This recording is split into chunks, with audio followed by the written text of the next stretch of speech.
Oh, nag-reply si Sasa Girl. Pinagtatanggol niya pa rin yung stance niya na hindi niya naman naintindihan tungkol doon sa movie na Dream Boy.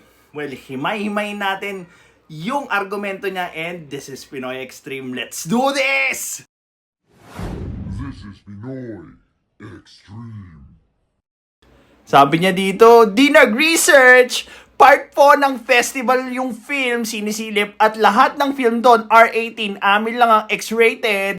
Tinignan mo man lang ba kung ano yung mga criteria kung bakit na-declare yung movie nyo as X-rated? Close to soft porn. Sige nga. Well, tingnan natin yung sinabi mo. Sabi niya pa dito, this is not entitlement. This is calling out unfair treatment. You can read about it po. Did you even try to read what you gave me? Or hinighlight mo lang yung parte na sa tingin mo ay papabor sa argumento mo? Tingnan natin. Tinawag mo pang backwards ang guidelines ng MTRCB na tinatawag na immoral ang homosexuality and lesbian activity. Tignan natin yung guidelines nila na sinend mo. Tignan natin ngayon kung ano ang basis ng MTRCB para masabi kung pornographic ba yung film or not.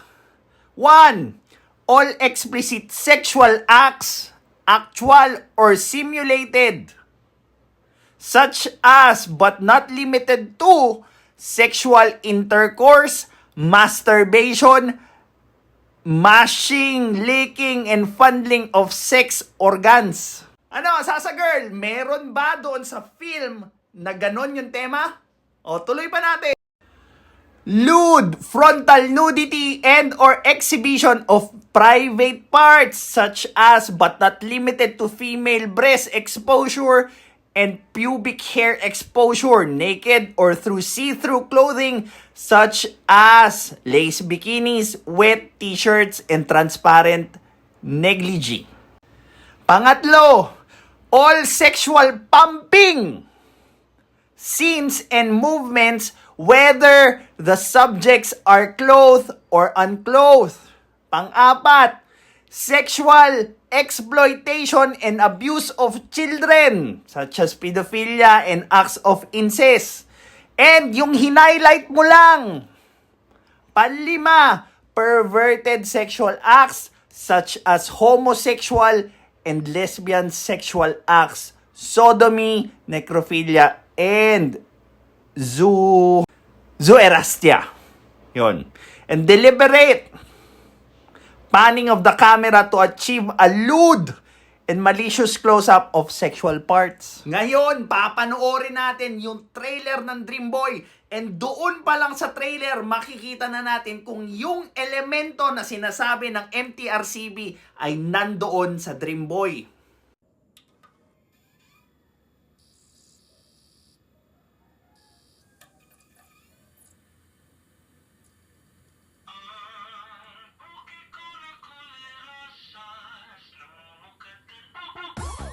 Frontal nudity. Check.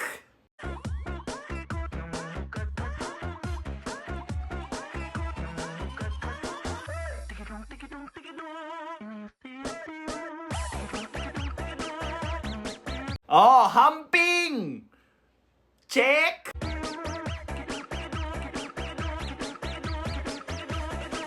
Dog style. Missionary. Check.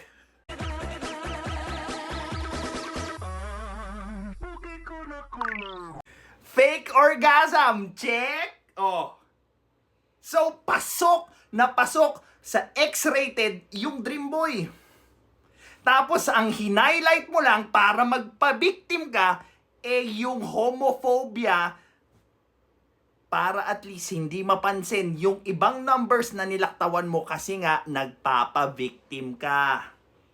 Alam mo, sana binasa mo man lang yung ni-research mo. 'Di ba?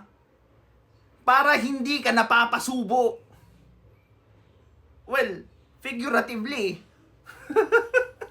Ang hirap kasi sa mga ganitong klaseng influencer, tingin nila lahat ng Pilipino kaya nilang tangahin.